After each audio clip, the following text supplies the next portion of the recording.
Thinking about trying a Brazilian wax at home for the first time? It can feel a little intimidating, but I'm here to guide you through every single step. By the end of this video, you'll feel totally confident and ready. So, let's clear up the biggest confusion before you even start. What exactly is a Brazilian wax? It's not just the bikini line. A true Brazilian removes almost all the hair from front to back, leaving you completely smooth. When it's done right, it's actually safer than shaving because you avoid razor burn and cuts. And let's be honest, the confidence boost you get for vacations, swimsuits, or just your daily life is amazing. Now, I know what you're thinking. The pain. Everyone fears the pain. But here's the reality. Good preparation can reduce discomfort by up to 60%.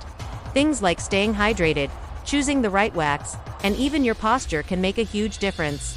Panic makes pain worse, so our goal today is to create a calm, controlled routine that works for you. First, you have to check your hair length. This is crucial. If the hair is too short, the wax won't grab it. If it's too long, it's going to hurt a lot more. The ideal length is about the size of a grain of rice. If your hair is longer, you'll need to trim it down first. This is why you should stop shaving for at least 2 to 3 weeks before you plan to wax. It feels like a long time, but it's worth it. Next up, your skin needs to be clean and fresh. Wax hates oil, sweat and lotions. So, before you begin, wash the area with a mild unscented soap and pat it completely dry. Seriously, make sure it's bone dry. Don't apply any body oils, heavy lotions, or even deodorant near the bikini line. Keeping the area cool and dry is key to a successful wax. Here's a pro tip that can prevent about 80% of ingrown hairs.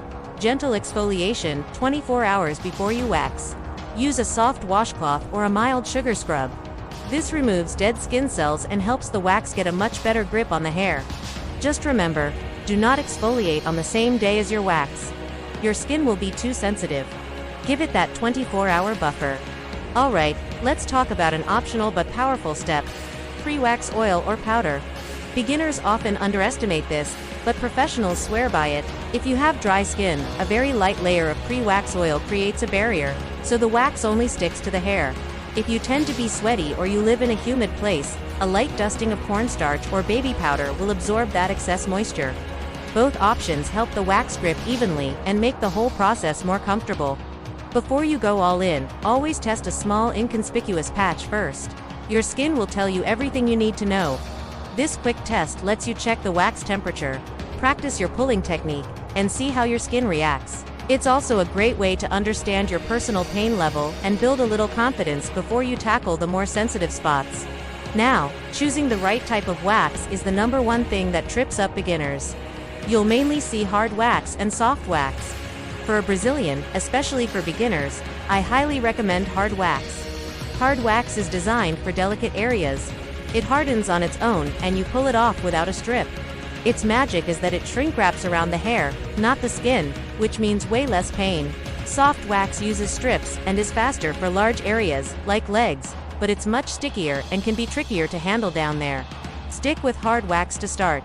The temperature of your wax makes or breaks everything. If it's too hot, you can seriously burn yourself. If it's too cold, it won't spread properly and will just hurt without removing hair. It should be the consistency of thick honey or molasses. Always test it on the inside of your wrist first. It should feel warm, but never uncomfortably hot. Stir it often to maintain a consistent temperature, and if your wax warmer has a thermostat, use it. Once the temperature is right, focus on the thickness of your application. You're looking for that Goldilocks layer, not too thin, not too thick. If it's too thin, it will crack and won't have enough strength to pull the hair. If it's way too thick, it's a waste of wax and can be more painful. Apply it in the direction of hair growth, and make sure to create a slightly thicker edge, or lip, at the end. This lip will be your handle to pull the strip off. Let's set the scene. Creating the right environment is more important than you think. If your room is too warm or humid, you'll sweat, and the wax won't stick properly. You need good lighting to see what you're doing, a clean and comfortable space, and a mirror propped up so you can see everything clearly. And of course, make sure you have privacy so you can relax. Okay, it's go time. But don't start where the pain is highest. We need to warm up first. Begin on the outer sides of your bikini line, what we call the happy trail or the top section. These areas are less sensitive. This lets you get a feel for the process and build your confidence before moving inward. Work in small, manageable sections. Now for the secret weapon: stretching the skin. If the skin is loose when you pull, it will hurt more, and you risk bruising. Use your free hand to pull the skin taut. Anchor it firmly right next to the wax strip. When you pull the wax, you're going to pull it parallel to the skin, not straight up and away from your body. This one technique dramatically reduces pain and redness. The pull itself is all about speed and commitment. A fast, decisive pull gives you a clean result. A slow, hesitant pull just causes pain and leaves hair behind. So, grip the little lip you made, hold your skin taut, take a deep breath, and pull quickly and close to the skin. As soon as the strip is off, place your hand firmly over the area for a few seconds. That pressure helps to instantly soothe the nerve endings.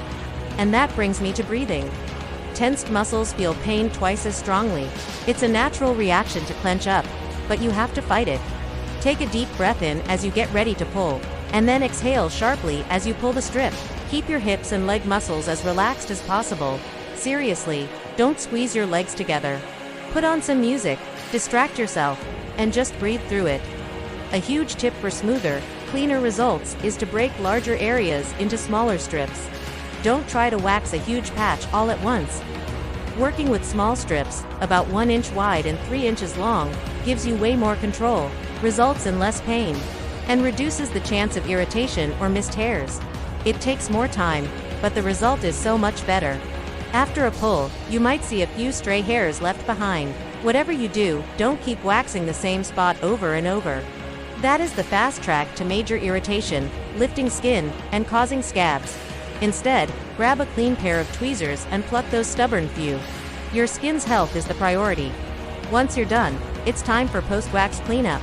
Leftover wax residue can clog your pores, leading to bumps. The best way to remove it is with a specially formulated post-wax oil. It will dissolve any sticky bits without harsh rubbing. You can also use gentle oil-based wipes. Be sure to check any skin folds carefully to make sure you've removed all the residue. Immediately after cleaning up, your skin is going to be red and feel a bit shocked. It needs help calming down. Apply a fragrance-free soothing product. Pure aloe vera gel is fantastic. A cooling gel, or something with witch hazel, can also help reduce redness and close up the pores. Just make sure whatever you use has no alcohol or artificial fragrance. The next 24 hours are critical for aftercare. This is where most beginners go wrong. You need to avoid anything that causes heat or sweat. That means no gym, no hot showers or baths, no saunas, and no swimming in pools or the ocean. These activities can introduce bacteria into your freshly opened follicles and cause infections or breakouts. Also, avoid tight clothing. For that first day or two, stick to loose, breathable cotton underwear. Your skin needs space to breathe and recover. Materials like lace or synthetic fabrics can trap heat and cause friction, which will only lead to more irritation. If you get sweaty, change into a fresh, clean pair. This one is hard, but you have to do it. No touching or scratching. Even with clean hands, you can introduce bacteria to your sensitive skin. Resist the urge to rub or feel the area. Also, be mindful of where you sit. Try to avoid sitting on surfaces that might not be perfectly clean, like a public bench or gym equipment. Just let your skin rest. About 2 to 3 days after your wax, you can start preventing ingrown hairs. Begin light exfoliation. Again, use a soft mitt or a very gentle scrub in circular motions. You can do this 2 to 3 times a week.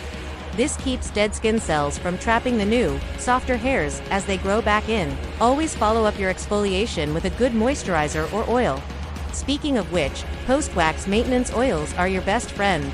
Look for non-comedogenic oils like jojoba, grapeseed, or argan oil. Using a light oil daily will keep your skin hydrated, help prevent ingrown hairs, and will soften the hair for your next wax, making it even easier. Plus, it gives your skin a beautiful, silky glow.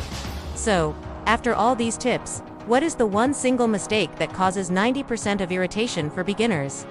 It's overwaxing the same patch of skin. You apply the wax, you pull it, and if a few hairs are left, your instinct is to immediately apply more wax to that same spot. Don't do it. Your skin is too raw. The rule is 1 pull per spot. After that, use your tweezers. Trust the process, work in small sections, and always put your skin's health first. You did it. It gets easier and less painful every time you do it. Thanks so much for watching. I hope this helps you feel super confident for your at-home Brazilian. Don't forget to like and subscribe for more tips. See you next time.